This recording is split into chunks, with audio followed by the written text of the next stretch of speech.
Como les dije en el capítulo anterior, vamos a analizar esas dos propuestas, esas dos formas de ver la realidad política. Por un lado teníamos lo que era la juventud peronista, que venía de la década del 70 y que venía con una impronta mucho más violenta, o muy violenta diría yo, que en ese tiempo ya había empezado a cambiar algo, pero lo cierto es que continuaba la influencia de Montoneros, que era sobre todo la impronta violenta y de lucha armada, como ellos mismos lo planteaban.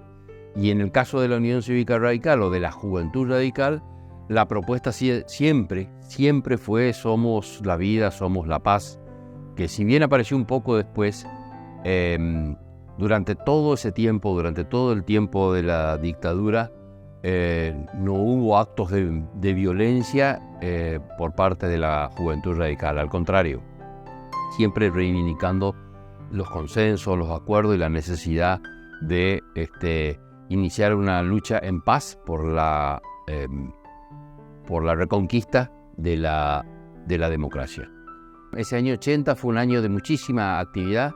Tuvimos movilizaciones al Ministerio de Educación, por supuesto movilizaciones que terminaban inmediatamente con la represión de la policía.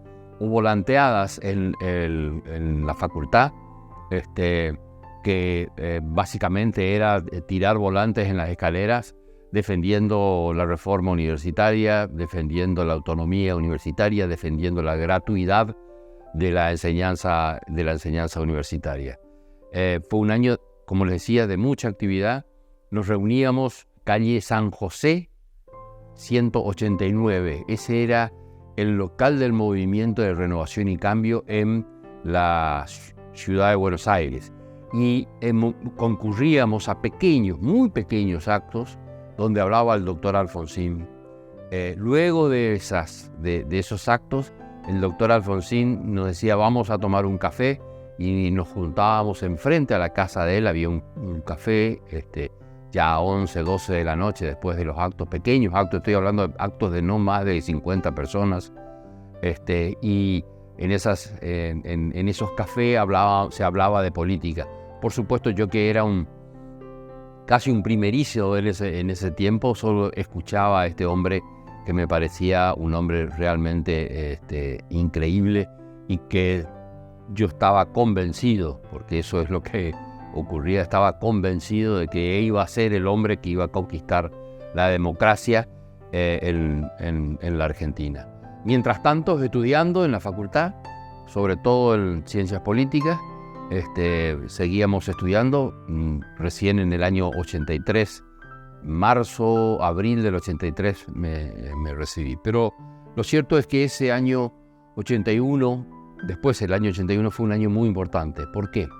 Porque ocurrieron dos o tres cosas fundamentales. En lo que tiene que ver con el radicalismo, en septiembre del año 81 fallece Ricardo Balbín, que era el viejo líder de la Unión Cívica Radical, el que había encontrado los caminos de la paz entre radicales y peronistas, que había iniciado un diálogo con Perón antes de su muerte, y que fue a despedirlo al Congreso Nacional, con la famosa frase de el enemigo que despide al amigo, digamos, ¿no?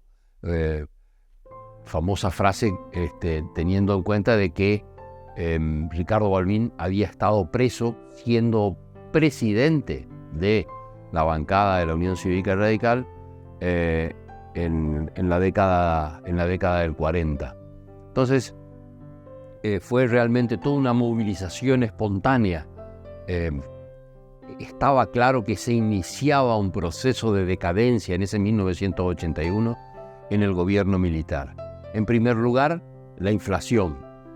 Había nuevamente una inflación importante en la Argentina, y esto, por supuesto, castiga siempre a los hogares que menos tienen. En segundo lugar, teníamos un tiempo, se llamó de plata dulce, porque Martínez de Hoz, que había sido el ministro de Videla, había mantenido el dólar de manera ficticia con una tablita, y eso significó para muchos argentinos la posibilidad de viajar y traer muchas cosas del exterior, digamos, ¿no? Sin embargo, seguía la inflación, por lo tanto los productos argentinos no se podían vender al exterior. Entonces iniciamos rápidamente una crisis de deuda, cosa que nos ha pasado en muchas oportunidades a los argentinos.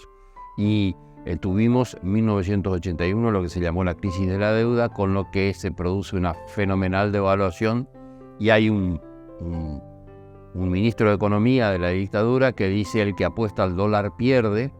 Y por supuesto el dólar se fue a la nube y nadie perdió de los que apostaron al dólar. Los que se quedaron en pesos fueron los que perdieron.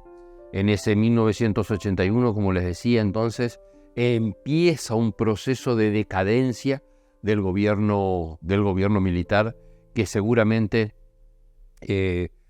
terminará al año siguiente con lo que fue la Guerra de Malvinas, que contaremos en el próximo capítulo.